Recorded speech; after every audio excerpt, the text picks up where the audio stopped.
일어나셔서 두 손 들고 찬양하며 예배로 나아가겠습니다.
내리시고 한 목소리로 우리들의 신앙을 고백하겠습니다.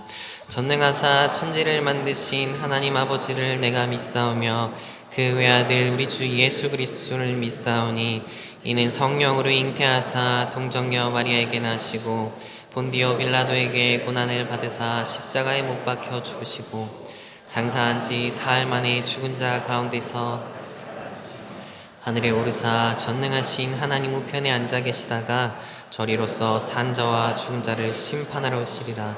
성령을 믿사오며 거룩한 공회와 성도가 서로 교통하는 것과 죄를 사해 주시는 것과 몸이 다시 사는 것과 영원히 사는 것을 믿사옵나이다. 아멘. 자리에 앉으셔서 찬송가 92장으로 하나님께 찬송 올려드리겠습니다.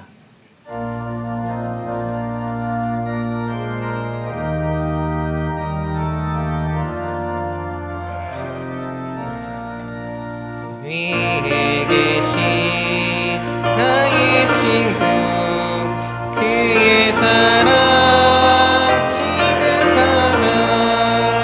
이는 예수 그리스도 나의 친구 사랑하는 나의 친구 늘 가까이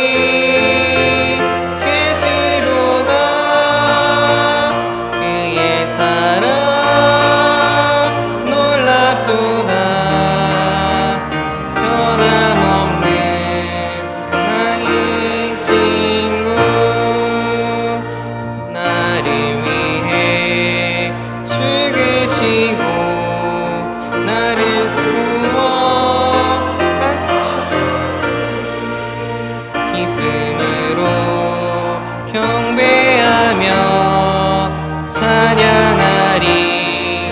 나의 친구 사랑하는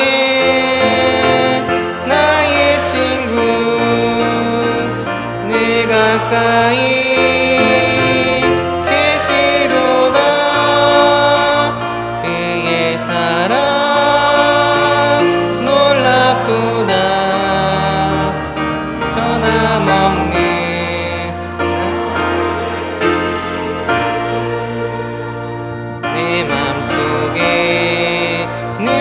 계시고 영원토록 함께하는 가지 되어 하나 되리.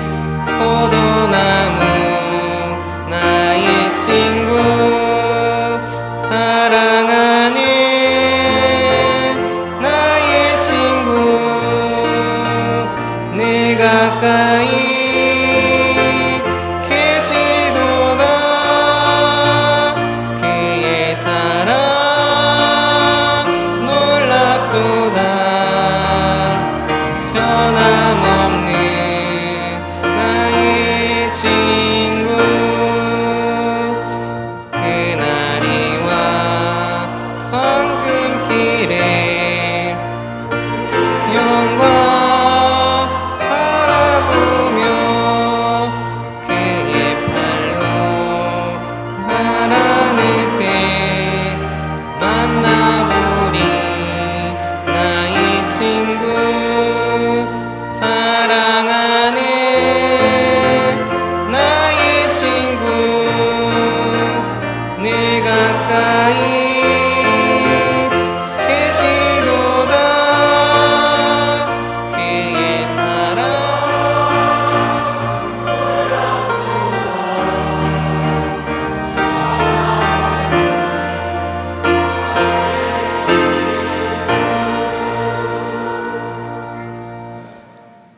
사랑과 은혜가 풍성하신 하나님 아버지, 고난 전화를 지나며 우리를 위해 십자가를 기르신 주님의 크신 사랑을 깊이 묵상하게 하시고 오늘 부활의 기쁨으로 하나님 앞에 예배하게 하시니 감사드립니다. 죽음을 이기시고 다시 살아나신 예수 그리스도의 부활을 통해 우리에게 참된 소망과 새 생명을 허락하신 주님을 찬양합니다. 이 부활의 능력이 우리 삶 가운데 날마다 살아 역사하게 하여 주시옵소서. 주님, 이 시간 간절히 구하오니 예배에 나온 모든 성도들의 삶을 붙들어 주시고 육신의 약함으로 고통받는 이들에게는 치유와 건강을 허락하여 주옵소서. 삶의 필요로 어려운 가운데 있는 자들에게는 물질의 은혜를 더하고 막힌 길을 열어주시며 하나님의 공곡하심을 경험하게 하여 주시옵소서. 또한 깨어진 관계로 아파하는 심령들에게 찾아가 주셔서 용서와 화해의 은혜를 허락하시고 가정과 공동체 가운데 사랑과 회복이 일어나게 하여 주옵소서. 부활의 주님 안에서 모든 관계가 새롭게 회복되는 은혜를 누리게 하여 주옵소서. 주님, 이 땅과 열방을 불쌍히 여겨 주옵소서.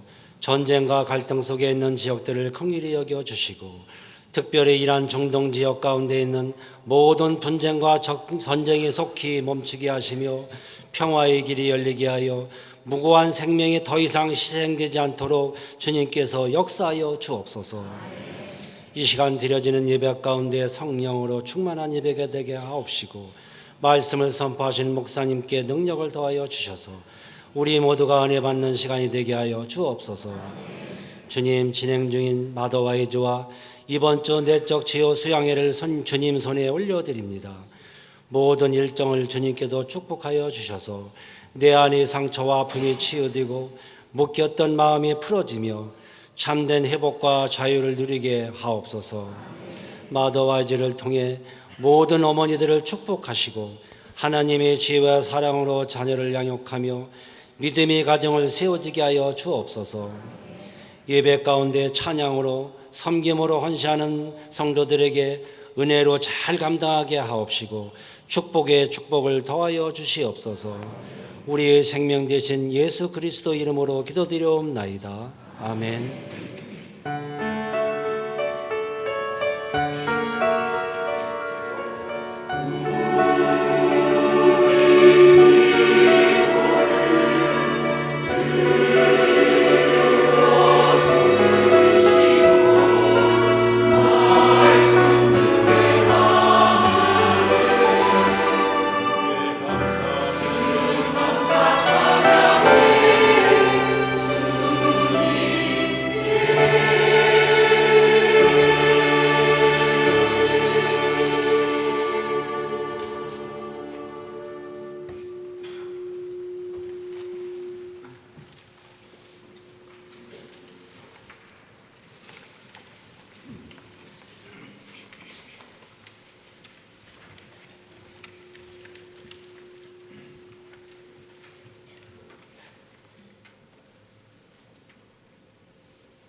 하나님께서 부활하셨습니다.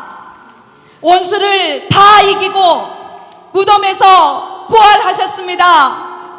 이 기쁜 소식의 증인인 우리는 땅끝까지 이 소식을 전할 것입니다. 오직 성령이 너희에게 임하시면 너희가 권능을 받고 예루살렘과 온 유대와 사마리아와 땅끝까지 이르러 내 증인이 되리라 하시니라.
기도하겠습니다. 사랑의 하나님 아버지, 오늘 예배가 우리에게 매년 드리는 부활주일이 되는 것이 아니라 예수 그리스도의 부활을 기뻐하며 그 기쁨을 전하는 예배가 되게 하시옵소서. 오늘 우리가 가지고 누리는 모든 것들이 다 하나님께서 주신 것임을 고백하며 하나님께 귀한 예물을 올려드립니다. 하나님 기쁘게 받아주시옵소서. 예물이 사용되는 곳 가운데 예수 그리스도의 사랑 드러나는 하나님이 될 수 있도록 도와주시옵소서. 하나님만 이 예물을 통하여 홀로 영광 받아주시옵소서. 감사드리며 우리를 구원하신 예수 그리스도의 이름으로 기도드립니다. 아멘.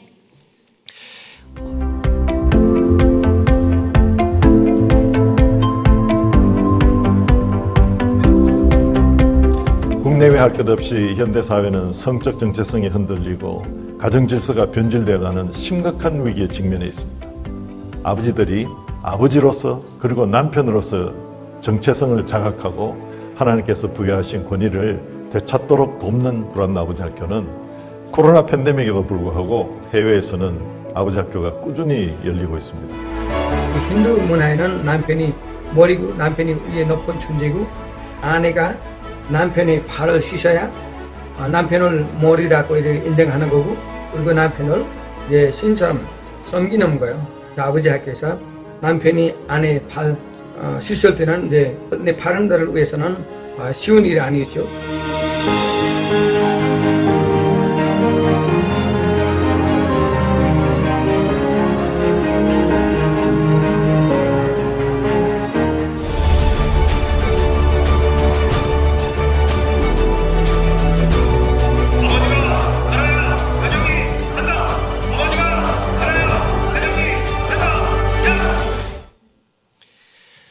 은혜의 동산교회 처음 오신 분들을 주님의 이름으로 환영합니다. 처음 오신 분들은 예배 후에 나가셔서 왼편에 있는 새가족실로 오시면 잘 안내해 드리도록 하겠습니다.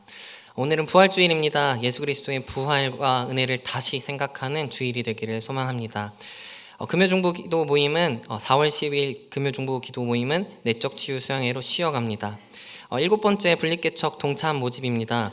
은혜의 동산교회 7번째 분립개척으로 윤시온 목사님과 박신영 사모님 가정이 개척 준비 중에 있습니다. 분립개척 날짜는 2027년 1월 1일로 지역은 화성의과대학교 부근 예정입니다. 구체적인 장소는 결정되는 대로 알려드리도록 하겠습니다. 분립개척에 동참하실 성도님들을 모집합니다. 주보에 받으신 신청서는 사무실 신청함으로 또 QR코드로는 모바일 설문지로 신청해 주시면 됩니다. 지역장 순장으로 섬기시는 분들의 동참 신청은 8월 말까지 받습니다. 기타 개척 관련 문의는 윤시호 목사님께 문의해 주시면 되겠습니다.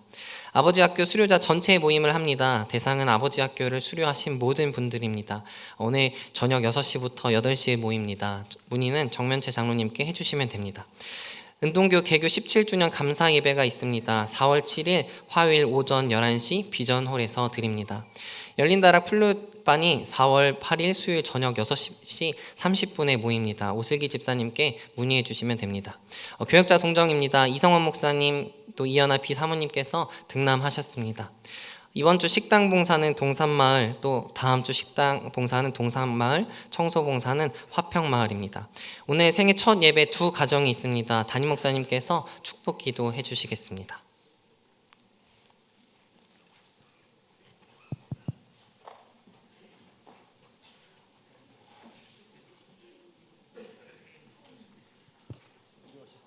얼굴을 한번 우리 성도님들 앞에 한번 보여주세요. 애기 얼굴. 예.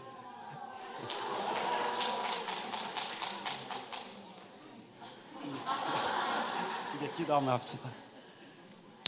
하나님 아버지, 귀한 믿음의 가정에 믿음의 선물을 허락해 주시니 감사합니다.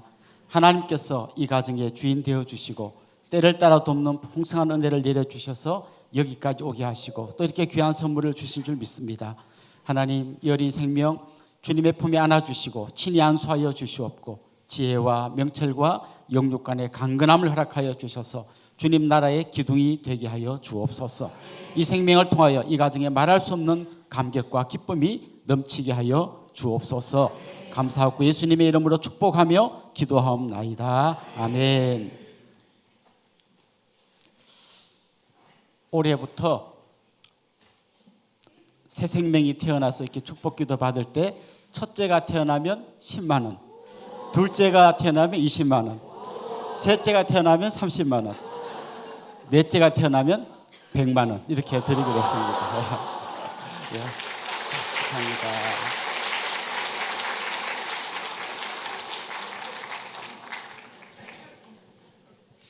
또 우리 예훈이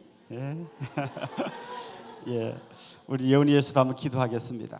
하나님 아버지, 사랑하는 귀한 생명을 주님의 이름으로 축복합니다. 너무나 소중하게 이 가정에 선물로 주셨습니다. 하나님께서 주의 능력과 권능의 팔로 붙들어 주시고 때를 따라 돕는 풍성한 은혜를 내려 주옵소서. 지혜와 명철을 주시고 영육 간의 강건함을 더해 주셔서 하나님 나라의 기둥이 되게 하시고 수많은 사람을 옳은 길로 돌아오게 하는 하늘의 별과 같이 빛나는 사람이 되게 하여 주옵소서. 만남의 복을 주시고 날마다 하나님과 동행하는 복된 삶 되게 하여 주옵소서. 감사하고 예수님의 이름으로 축복하며 기도하옵나이다. 아멘. 축하합니다. 축복합니다. 한 번 더 뜨겁게 박수해 주세요. 예.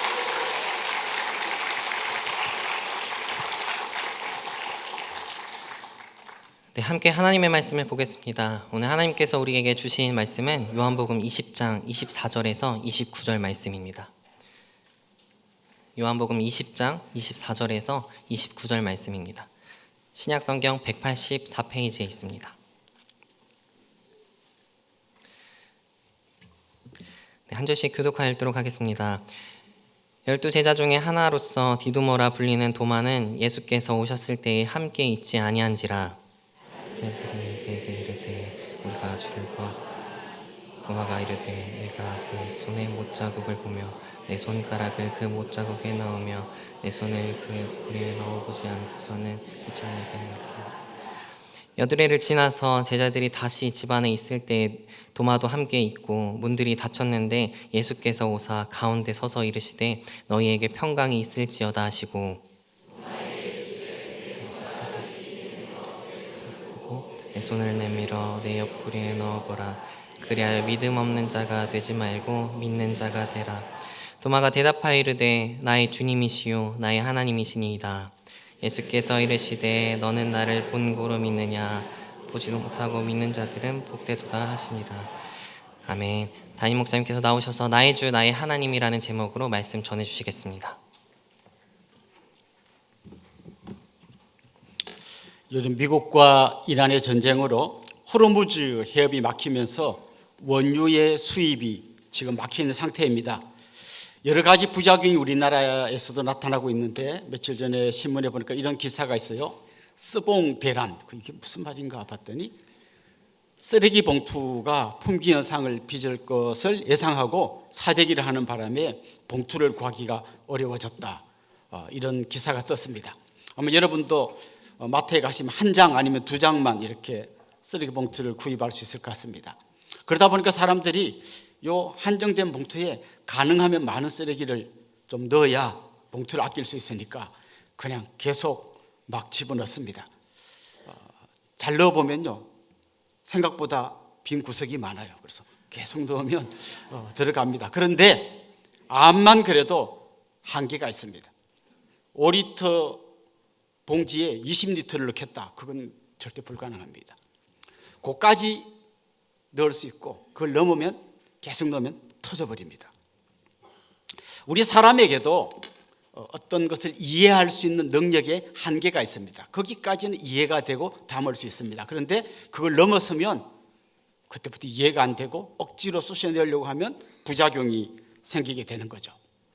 사람마다 그 한계의 차이는 있습니다. 예를 들면 우리 어린 아이들, 이제 엄마가 예방주사 맞추려고 병원에 가면 딱 들었으면 벌써 먼저 온 애들이 막 앙앙거리고 울고 있습니다. 아이는 뭔가 불길한 느낌을 가지게 되죠. 그런데 의사 선생님이 뾰족한 주사기를 들고 나타나면 그때부터 이 아이는 이제 막 울기 시작합니다. 그리고 엄마 품에 안겨서 나를 도와줄 걸 간절히 요청합니다. 그런데 자기 예상을 뒤엎고 엄마는 의사 선생님과 한편이 되어서 자기를 꼭 붙들고 주사를 놓게 합니다. 엄마에게는 이게 당연한 일이지만 아이는 이해가 안 되는 거죠. 엄마가 어떻게 내 편이 안 되고 저 나쁜 의사와 한편이 되나. 그래서 엄마의 가슴을 치며 엄마 미워 막 그렇게 이제 외치게 되는 거죠. 그게 그 아이가 이해할 수 있는 한계인 거예요. 물론 어른이 되면 그 정도는 뛰어넘을 수 있겠죠. 그런데 계속해서 어른이 되어도 이해 안 되는 수많은 일들이 일어나게 됩니다. 누가복음 15장에 나오는 탕자의 형님은 왜 아버지가 저 아버지의 재산을 창기와 함께 다 말아먹은 저 동생을 위해서 왜 잔치를 벌여주는지 암만 생각해도 이해가 안 돼서 화가 잔뜩 나 있는 그런 모습으로 성경에 등장합니다. 여러분도 아마 이해 안 되는 수많은 일들을 만나게 될 겁니다. 이해가 안 되면 어떻게 반응합니까? 어떤 사람들은 이해가 안 돼도 그냥 속으로 뭐야 이거 속으로 꽁꽁거리고 있습니다. 그런데 어떤 사람은 꼭 물어봐요. 왜 그런 건지, 왜 그래야 되는지, 왜 그런 말을 하는지 확인을 해야 되는 사람들이 있습니다. 학교에서 수업할 때도 선생님이 설명하는데 무슨 말인지 못 알아도 그냥 가만히 있는 아이들이 대부분입니다. 그런데 꼭 질문하는 애가 있어요. 어떨 때는 굉장히 아이들이 눈총을 줍니다. 쟤 때문에 진도가 안 나간다 이렇게 눈총을 줍니다. 그런데 어떨 때는요 되게 고마워요. 나도 물어보고 싶은데 나는 용기가 없어서 못 물어봤는데 제가 대신 물어봐줘가지고 나도 알게 됐어요. 고맙습니다. 오늘 본문에 나온 도마가 바로 그런 사람입니다. 이 사람은 이해가 안 되면 꼭 물어보고 또 질문하고 자기가 이해될 때까지 계속해서 고민하는 그런 사람입니다. 요한복음 14장에 보면 이 도마와 관련된 한 이야기가 나오는데요. 예수님께서 제자들에게 막 이야기를 하십니다. 나는 이제 거처를 예배하러 갈 것이고 거처가 예비되면 너희를 나 있는 곳에 데리고 갈 거다. 내가 어디로 가는지 그 길을 너희가 알 거다. 분명히 주님께서 제자들이라면 이 정도는 알아야 될 것처럼 말씀하셨어요. 너희가 그 길을 다 알 거다. 근데 분위기를 보면 제자들이 잘 몰랐던 것 같아요. 근데 다른 제자들은 괜히 주님이 안다고 했는데 저 모르는데 이렇게 하면 좀 민망하니까 그냥 아는 척하고 가만히 있었던 것 같아요. 그런데 도마가 또 딱 질문합니다. 주님이 어디로 가는지도 모르는데 그 길을 우리가 어떻게 압니까? 그때 주님께서요 우리가 너무 잘 아는 너무 중요하고 위대한 말씀을 해주셨어요. 요한복음 14장 6절 말씀이죠. 예수께서 이르시되 내가 곧 길이요 진리요 생명이니 나로 말미암지 않고는 아버지께로 올 자가 없느니라. 이 위대한 예수님의 말씀이 그 이해 안 돼서 자꾸 질문하는 이 도마 덕분에 우리까지 알게 된 거예요. 그래서 우리는 어떤 의미에서 도마에게 빚을 진 사람들입니다.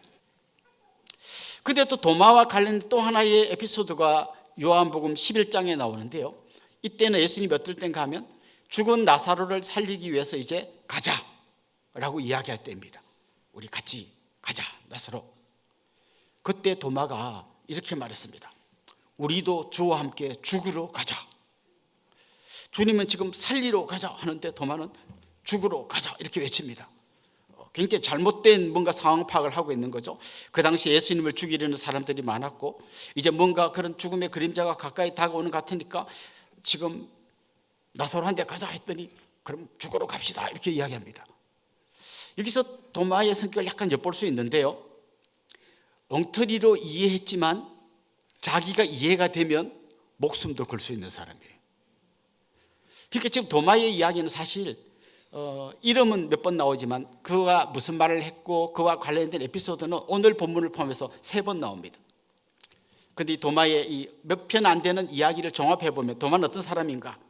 이해가 안 되면 끝까지 묻고 따지고 확인하는 사람이지만 이해가 되면 목숨도 걸 수 있는 그런 사람이었던 거죠.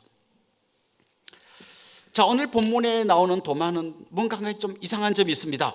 다른 제자들이 다 모여있을 때 예수님, 부활하신 예수님이 찾아오셨는데 그 자리에 없었어요.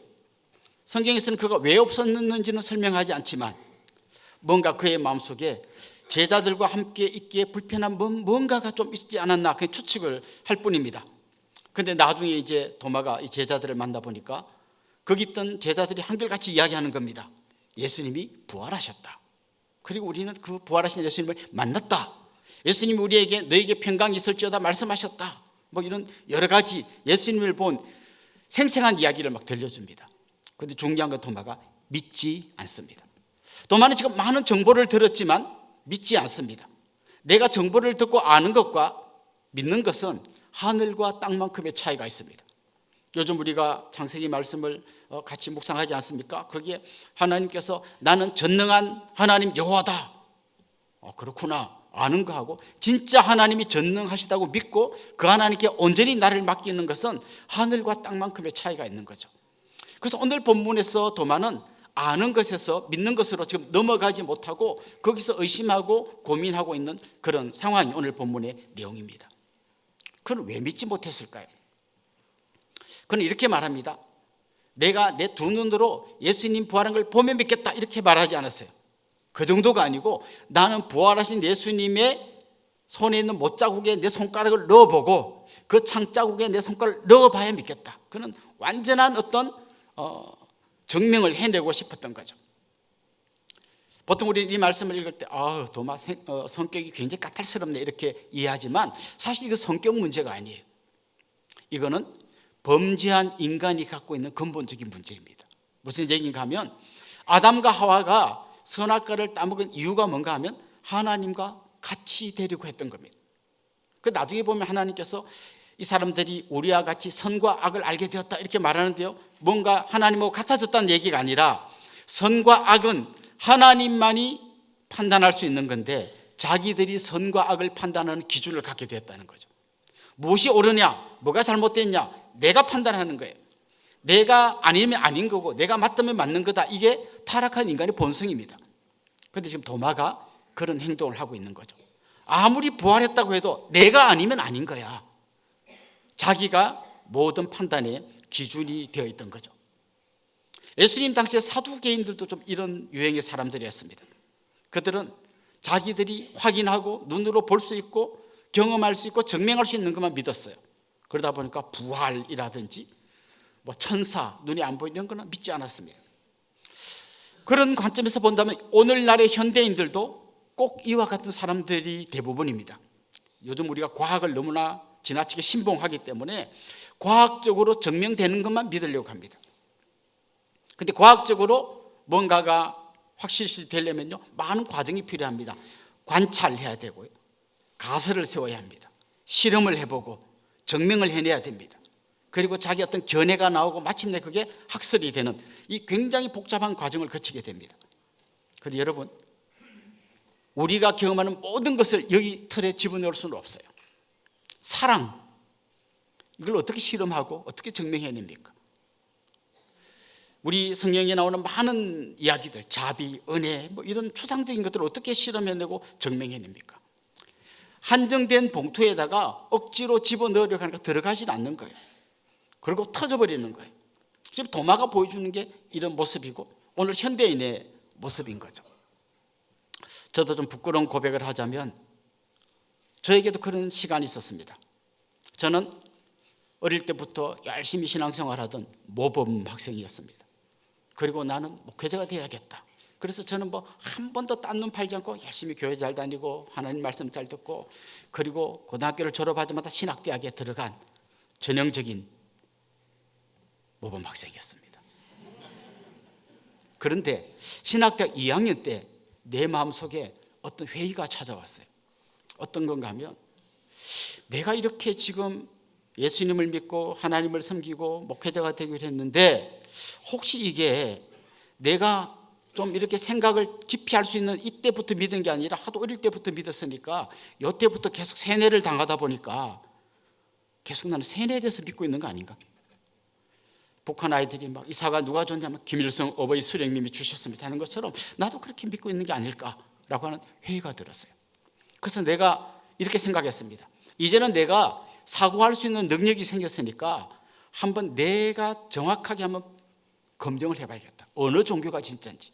나는 불교가 있다고는 알았지만 뭘 이야기하는지도 한 번도 고민해보지도 않았고 이슬람교는 뭘 믿는 건지 알아볼 생각도 안 했고 천주교랑 기독교가 뭐가 다른지도 나는 잘 모르고 그냥 어릴 때부터 하여튼 믿었으니까 믿어왔다 이거죠.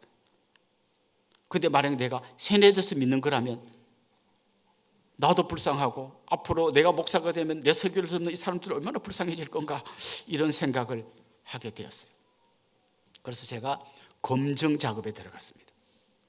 불교는 뭘 믿는가?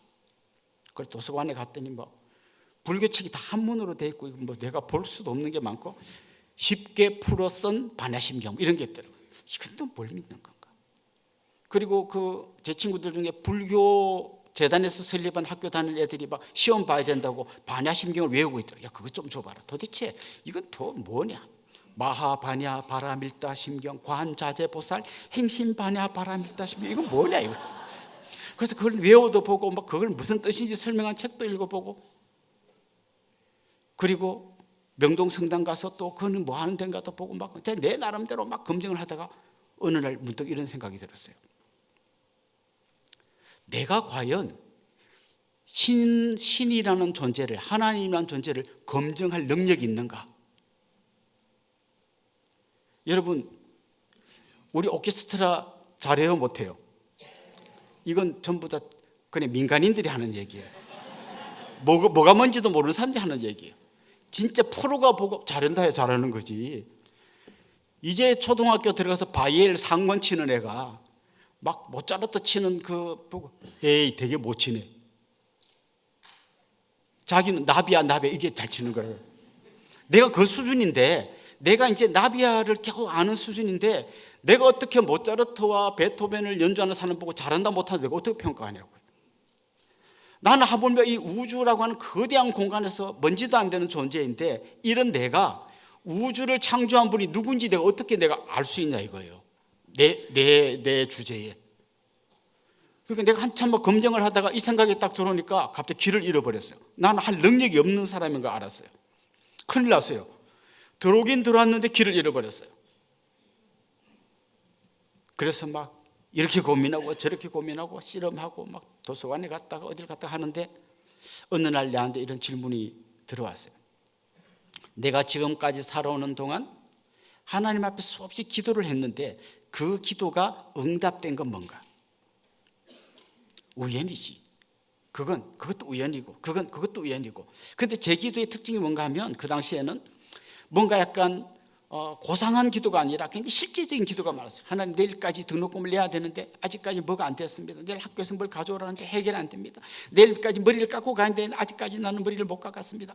계속 그런 기도이기 때문에 그건 응답된지 안 됐는지가 굉장히 확실한 것들이.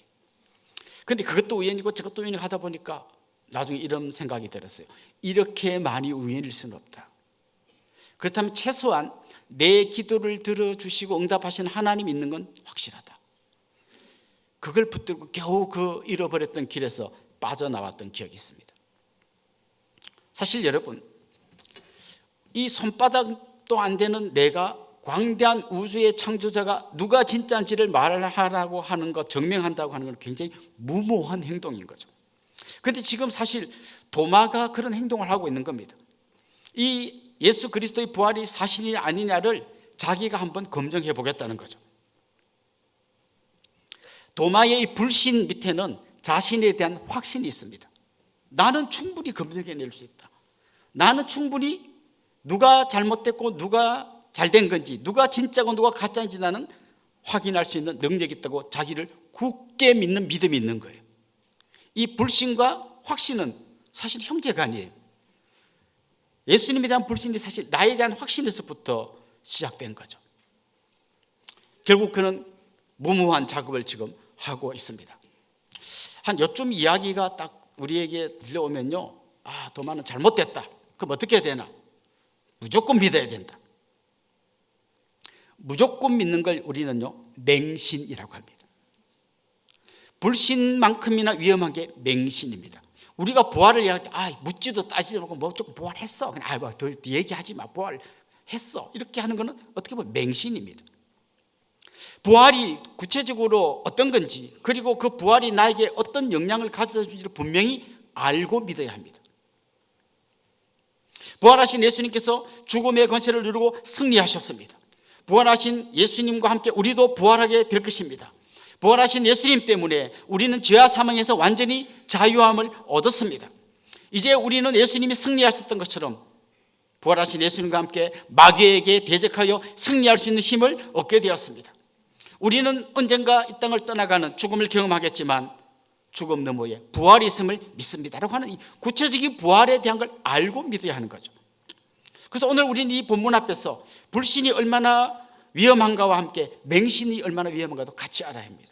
그래서 우리는 믿어야 하지만 제대로 알고 믿어야 합니다. 그런데 도마는 지금 계속 불신하고 있습니다. 나는 너 보기 전에는 못 믿겠다. 그런데 그때 주님께서 이 못 믿는 제자를 어떻게 해결해 주십니까? 그를 찾아와 주셨습니다. 도마가 안 믿는다고 했어요. 주님한테 손해날 거 하나 없습니다. 우리 막 화나면 이렇게 말했잖아요. 나 그러면 주님 안 믿을 거예요. 그럼 네가 안 믿는다고 주님이 아무 손해가 없어요. 믿든지 말든지 뭐 네 알아서 해라. 이렇게 해도 되잖아요. 그런데 주님 그렇게 하지 않습니다. 그를 찾아와 주십니다. 이미 요한복음에서 말씀하신 것처럼 그 제자를 사랑하시되 끝까지 사랑하셨습니다. 오늘 이 자리에 앉아있는 여러분 중에서도 의심하고 아직 믿음이 생기지 않아 고민하는 분도 있을지 모르겠습니다. 기억하십시오. 주님께서 여러분을 찾아와 주십니다. 절대 포기하지 않으십니다. 이런 이야기를 하는 사람들이 있어요. 사실 예수님이 부활한 게 아니라 예수님 좀 닮은 어떤 인간이 자기가 부활한 예수처럼 쇼를 하고 다녔다. 만약에 그 말이 사실이라면 지금 도마에게 이분이 뭐라고 이야기해야 됩니까? 자기는 진짜가 아닌데 가짜인데 나 부활한 거 못 믿겠는데요. 창자국 손에 막 못자국 보여주세요. 그럼 뭐라 그래야 돼요? 가짜라면. 그때는 온갖 카리스마를 압축해서 폭발시켜야 됩니다. 그것도 못 믿는 놈이 무슨 개잖아 막 소리를 지르고 그때를 막 이렇게 해야 됩니다. 왜냐하면 확인해 보려고 덤벼들면 안 되니까 더 세게 해가지고 길을 확 쪼개놔야 됩니다. 그런데 주님은 그렇게 하지 않았습니다. 못 믿겠냐? 넣어봐야 믿겠냐? 그럼 넣어봐라. 내 손 못자국을 만져봐라. 내 창자국에 내 손가락을 넣어봐라. 주님이 이렇게 당당하게 말씀하셨던 이유는 진짜였기 때문입니다. 진짜는 흔들릴 게 없습니다. 뭔가 겁낼 게 없습니다. 당당할 수 있습니다. 주님은 진짜였기 때문에 이렇게 하신 겁니다.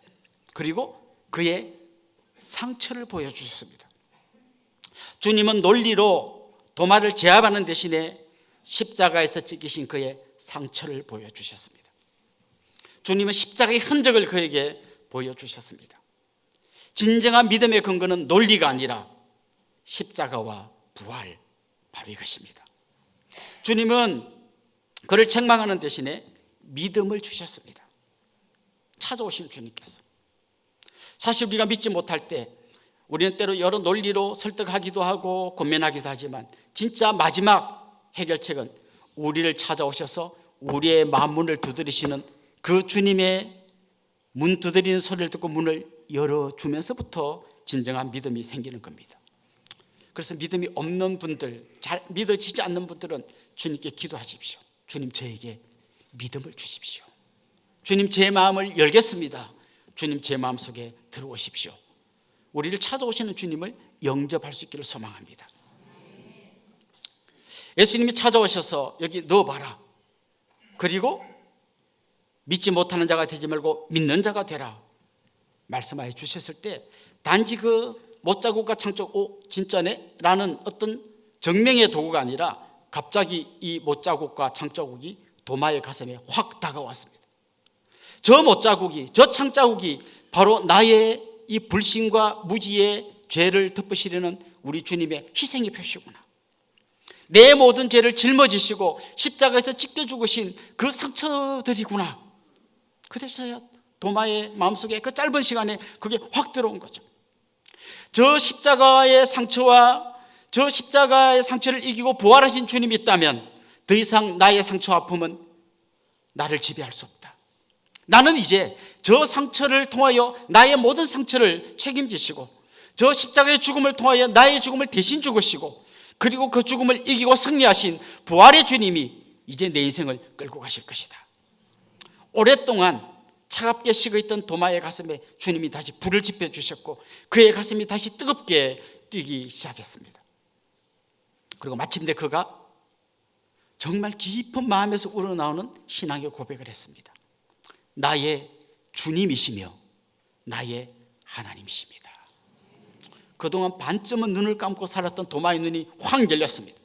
이제 예수님은 그의 인생의 한 부분을 차지하는 조연이 아니라 내 인생의 주인이십니다. 나의 주님이십니다. 이게 그의 고백이었던 것입니다.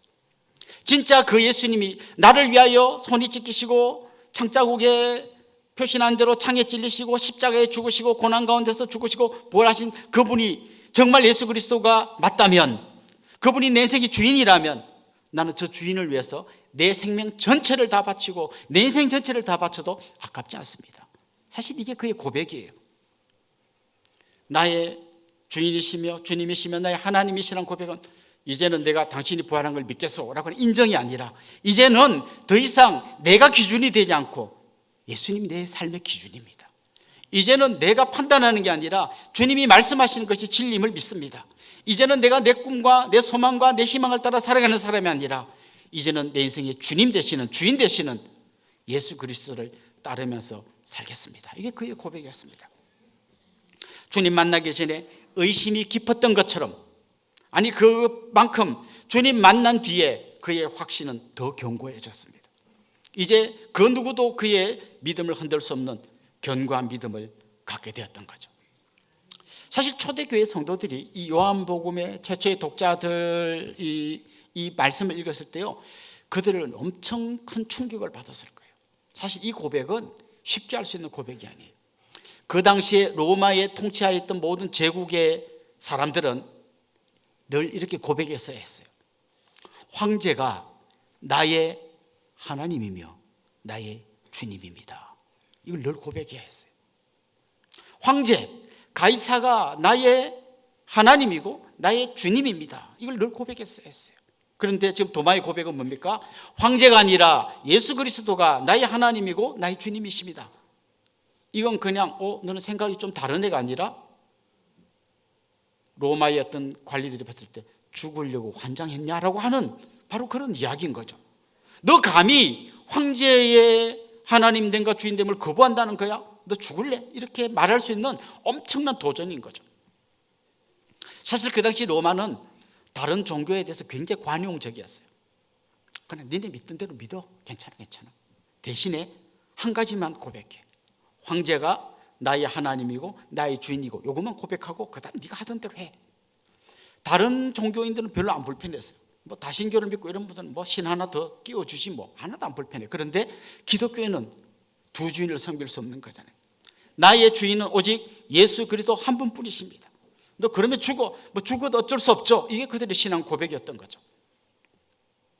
아마 초대교회 성도들은 정말 죽음을 각오하고 고백했던 이 도마의 고백이 자신의 고백이라고 말하는 순간 생명을 걸고 예수 그리스도를 따르려고 하는 이런 고백이 되는 것이고, 그것이 얼마나 위험하고 얼마나 무서운 고백인지 알지만 그럼에도 불구하고 이렇게 고백했던 것입니다. 요즘 우리 보고 황제가 당신이 하나님이라고 고백 안 하면 죽어 이렇게 말하는 사람은 아무도 없어요. 하지만 우리에게도 마치 그것이 나의 하나님인 것처럼, 그것이 나의 주인인 것처럼 살아가는 것들이 많이 있습니다. 돈 없으면 죽을 줄 알아요. 학벌, 나는 없지만 내 자식만큼에게는 이 학벌을 주고야 말까라고 하는 부모님들의 정말 눈물겨운 투쟁이 있습니다. 왜냐하면 학벌이 나의 주인이고 돈이 나의 주인이기 때문입니다. 성공이 나의 주인이기 때문입니다. 이때 우리는 감히 이렇게 고백할 수 있어야 합니다. 돈이 없어도 됩니다. 학벌을 못 가져도 되고, 성공하지 못해도, 사람들이 말하는 그 성공을 내가 경험하지 못하더라도 예수 그리스도가 나의 하나님이고 나의 주님이신 것, 그 하나로 저는 충분합니다. 이 위험한 고백을 할 수 있는 사람들이 진정한 부활의 증인들인 것입니다. 오늘 예수님께서는 마지막으로 이 말씀을 덧붙이십니다. 너는 나를 본고로 믿느냐? 보지 못하고 믿는 자들은 복되도다. 너는 꼭 너의 방식 확인하고 찔러보고 눈으로 봐야만 믿겠느냐? 그렇게 하지 않고 믿는 사람이 더 복되다. 이렇게 말씀해 주셨습니다. 그러면서 주님은 지금 오셔서 조용히 우리의 마음의 문을 두드리고 계시는 것입니다. 사실 우리가 기도할 때도 얼마나 자주 이런 기도를 합니까? 하나님, 이번에 정말 이거 꼭 해주셔야 됩니다. 내가 정한 그 시간에 내가 정한 방식대로 응답이 안 됐을 때 우리는 또 이렇게 되묻습니다. 하나님, 진짜 계시기나 한 겁니까? 이게 완전 도마와 같은 신앙생활인 거죠. 하나님 때때로 우리의 시간과 달리, 우리의 방법과 달리 응답하십니다. 요단강 앞에 섰을 때 아직 요단강 물이 넘실거리는데 거기에 먼저 들어가라고 했습니다. 들어가면 끊어질 거다. 이왕 끊어주실 거면 끊어놓고 들어가라면 되잖아요. 그렇게 하지 않으셨어요. 들어가면 끊어줄 거다. 우리는 때때로 정말 뒤로 넘어져도 주님이 받쳐줄 것을 믿고 수많은 모험을 할 수 있는 사람이어야 하는 것입니다. 그래서 베드로전서 1장 8절에 보면 베드로 사도가 흩어져 있던 수많은 그리스도인들에게 이렇게 편지를 썼습니다. 예수를 너희가 보지 못하였으나 사랑하는도다. 이제도 보지 못하나 믿고 말할 수 없는 영광스러운 즐거움으로 기뻐하니. 그 당시 흩어졌던 많은 기독교인들은 예수님을 실제로 눈으로 보지 못했지만 믿었어요. 믿었을 뿐만 아니라 말할 수 없는 영광스러운 즐거움으로 기뻐했어요. 이건 국어 한 2등급 돼야 무슨 말인지 알 정도예요. 그냥 기쁜 게 아니에요. 말할 수 없는 영광스러운 즐거움으로 기뻐했어요. 그럼 감당할 수 없는 기쁨으로 기뻐했다는 거죠. 저는 이 고백이 여러분의 고백이 되기를 간절히 소망합니다. 요한복음은 오늘 우리가 읽은 이 말씀 바로 다음에 이런 말씀이 이어져요. 20장 30절 31절 우리 같이 한번 읽어봅시다. 예수께서 제자들 앞에서 이 책에 기록되지 아니한 다른 표적도 많이 행하셨으나 오직 이것을 기록함은 너희로 예수께서 하나님의 아들 그리스도이심을 믿게 하려 하며 또 너희로 믿고 그 이름을 힘입어 생명을 얻게 하려 함이니라. 요한복음을 기록한 목적이 이거라는 거예요. 예수 그리스도가 하나님의 아들 그리스도임을 믿게 하려고 이걸 기록했다는 거예요. 그래서 요한복음을 처음 시작하는 1장 1절에 이렇게 되어 있어요. 태초에 말씀이 계시니라. 이 말씀이 하나님과 함께 계셨으니 이 말씀은 곧 하나님이시니라. 다시 말하면 그 말씀이신 예수 그리스도가 바로 하나님이다라는 걸 선포하고 시작해요. 시작한 다음에 이제 이어지는 말씀은 그분이 하나님인 걸 계속해서 그분의 말씀과 여러 가지 행적을 통하여 계속 알려줍니다. 그리고 마침내 십자가를 이야기하시고 부활을 이야기하시고 그분이 하나님의 아들인 걸 쭉 알려준 다음에 마지막 이 요한복음을 마무리하는 이 시점에 도마가 마침내 고백하는 거예요.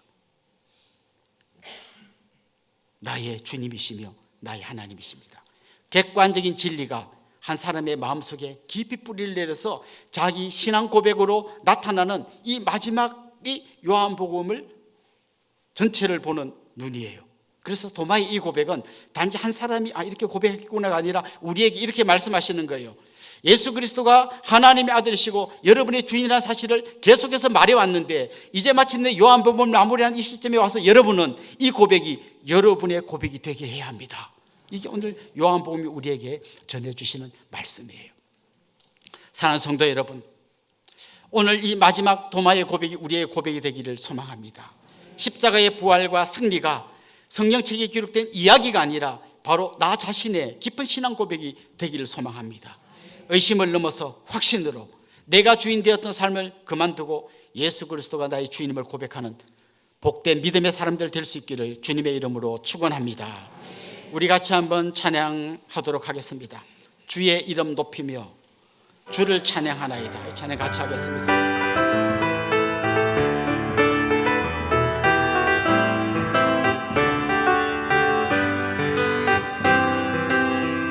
주의 이름 높이며 주를 찬양하나이다. 나를 구하러 오신 주를 기뻐하나이다. 나의 영광 버리고 이 땅 위에 십자가를 지시고 죄사했네. 무덤에서 일어나 하늘로 올리셨네. 주의 이름 높이 하늘 영광 버리고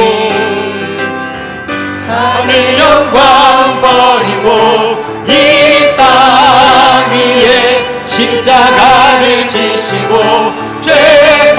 죄사했네. 무덤에서 일어나 하늘로 올리셨네. 우리 한 번 더 고백합시다. 하늘 영광 버리고 이 땅 위에 십자가를 지시고 죄사했네. 무덤에서 일어나 하늘로 올리셨네. 주의 이름 높이니. 우리 말씀을 생각하면서 같이 기도하겠습니다. 내가 기준이 되어 예수님을 평가하는 어리석음을 범하지 않게 해주십시오. 부활하신 주님을 향해 나의 주님이시고 나의 하나님이라고 고백한 도마의 고백이 우리의 고백이 되게 해주십시오. 세상의 그 어떤 것도 주님의 자리를 대신할 수 없음을 고백합시다. 예수님의 부활이 곧 나의 부활을 예고하는 것임을 믿고 부활의 소망 가운데 살게 해주십시오. 우리 이런 제목으로 합심해서 통성으로 기도하겠습니다.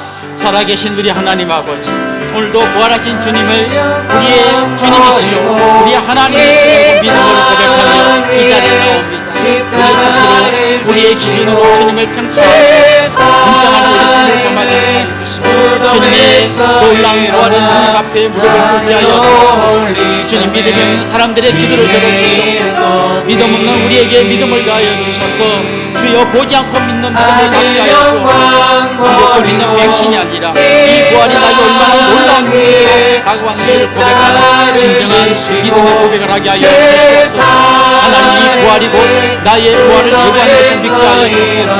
예수 그리스도가 내 인생의 주인이고 믿음으로 고백하며 살게 하여 주옵소서. 더 이상 이 세상을 살아가는 모든 기준이 내가 아니라 나의 주인 되시고 나의 하나님 되신 예수 그리스도가 내 인생의 모든 기준이 됨을 믿음으로 고백하게 하여 주옵소서. 그래서 내 생각과 달라도 주님이 말씀하시는 순종하게 하여 주옵소서. 내 기도와 달라도 주님이 말씀하시면 따라가게 하여 주시옵소서. 이 믿음으로 살아가는 우리 모든 성도들 될 수 있게 하여 주시옵소서. 주님, 내가 기준이 되어서 예수님의 부활까지도 내가 검증하고 평가하려고 했던 도마의 어리석음이 우리의 어리석음이었음을 고백합니다. 우리를 긍휼히 여겨주시고 믿음 없는 우리에게 믿음을 더하여 주옵소서.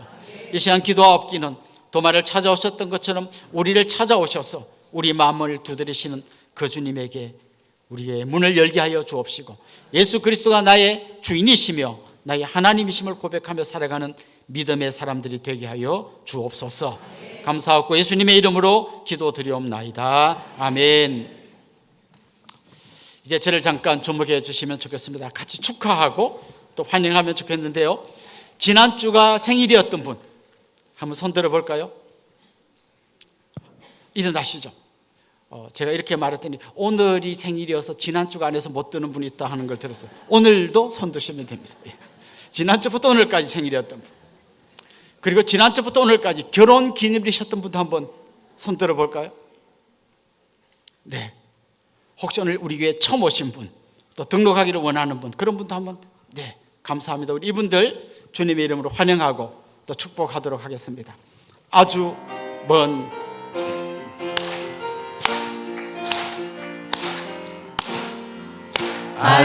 옛날 하늘에서는 당신을 향한 계획이 있었죠. 하나님께서 바라보시고 좋았더라고 말씀하셨네. 이 세상 그 무엇보다 귀하게 나의 손으로 창조하였노라. 내가 너로 인하여 기뻐하노라. 내가 너를 사랑하노라. 사랑합니다. 축복합니다. 사랑해요.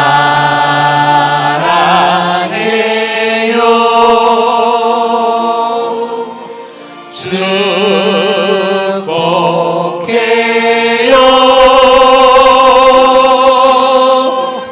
당신의 마음에 우리의 사랑을 모아드립시다. 사랑을 드려요. 사랑합니다. 축복합니다. 우리 옆에 분들, 앞뒤 분들과 인사합시다. 주님의 이름으로 사랑하고 축복합니다. 이제 우리 자리에서 한번 다 일어나겠습니다. 우리 주제 찬송 감사 365 같이 찬양하고 축도로 예배를 마치겠습니다.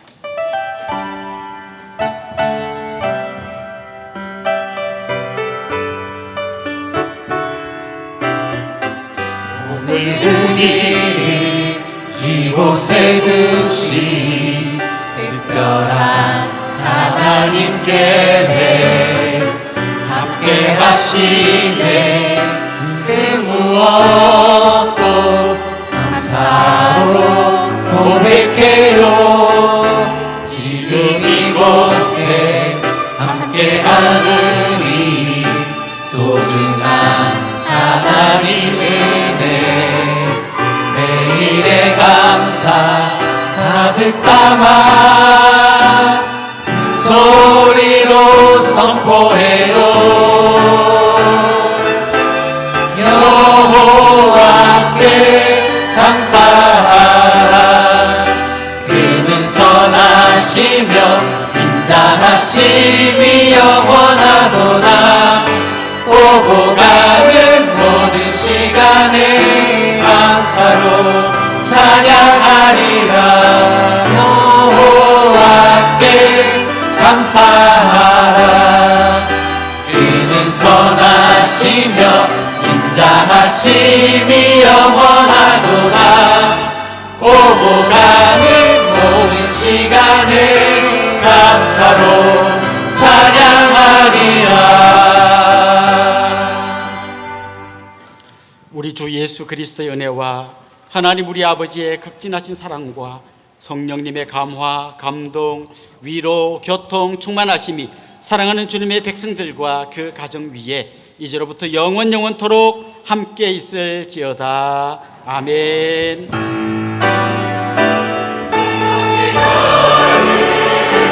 안주기로